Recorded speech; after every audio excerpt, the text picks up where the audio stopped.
Roko je rođen prije 2 mjeseca, a nekoliko mjeseci prije toga mama i tata počeli su pripremati sve što će im biti potrebno za bebu.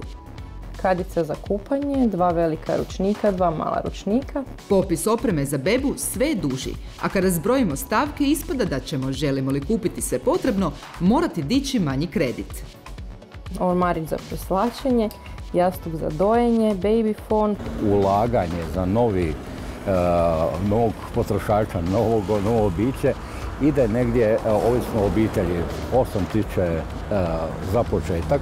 Moji susjedi su uložili 15.000 kuni, neki su uložili i 20.000. Sve te neke velike stvari dosta koštaju, ali hvala Bogu uvijek nađu prijatelji koji već imaju dječicu, posude stvari, poklone, tako da se tu negdje izvuče neka malo manja cifra. Četka s mekanim dlačicama i češalj, škarice za nokte sa zaobljenim vrhom. Na dnevnoj bazi troši se puno na sitnice koje vam trebaju. Zato su se Vedrana i suprug potrudili uštedjeti u startu. Shvatili smo, pretražujući oglase, da dosta ljudi prodaje jako malo rabljene stvari. Ako se malo više potrudiš, da se naći povoljnih stvari, jer su to stvari koje se jako kratko koriste i ne unište se u globalu. Tako da moja preporuka stvarno svakome da si malo da truda i ako ne pati na novo i na neke marke, a da se naći i takvih stvari, vrlo povoljno da se kupi polovno ili posudi od prijatelja, obitelji koji mu te stvari više ne služe. Kapice za sunce, 2 do 4 podbratka. U slučaju da se odlučite za novu opremu, evo samo nekih primjera kako se kreću cijene. Za kolica ćete morati izdvojiti od 1000 pa do 8000 kuna. Dječji krevetić možete kupiti za 800 kuna, ali ima i onih za 2000 kuna. Kada ste kupili krevetić, trebat ćete i madrac, posteljinu, dekice.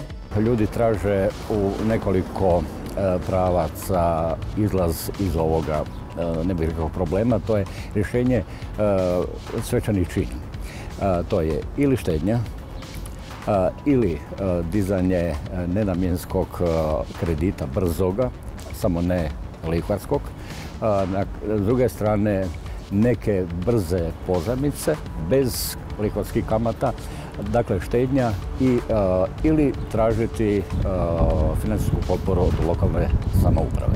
Želite li proći jeftinije, naš savjet je da ne kupujete stvari unaprijed. Te kad se beba rodi, moći ćete realno procijeniti što vam je potrebno.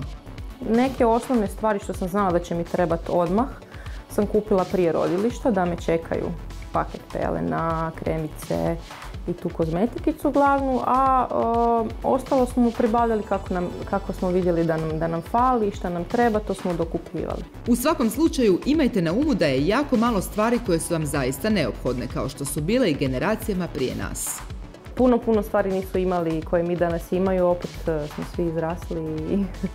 Ali eto, ne znam, tako je vrijeme, mi si puno toga olakšamo i ne znam, možda čak i previše toga imamo. Možda sve te stvari ne trebaju djetetu u nekoj suštini.